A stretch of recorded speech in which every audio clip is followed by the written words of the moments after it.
Horn का cutout है, रूस कंपनी का है और रूस कंपनी का हॉर्न भी रूस कंपनी का ही है।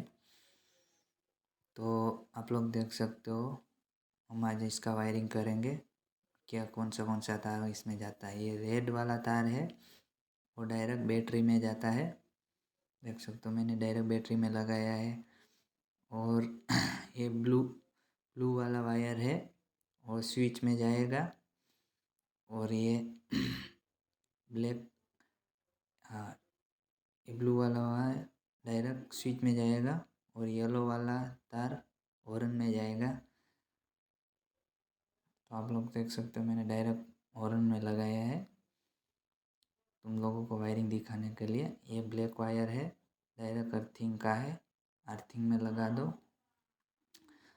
अर्थिंग कहाँ भी लगा सकते हो आप लोग बॉडी में, ये तो मैंने सिर्फ चालू करने के लिए दिखाया था। और ये बी लिखा हुआ है वो बैटरी का है, एस लिखा हुआ स्विच का है और एच लिखा हुआ है हॉर्न का है।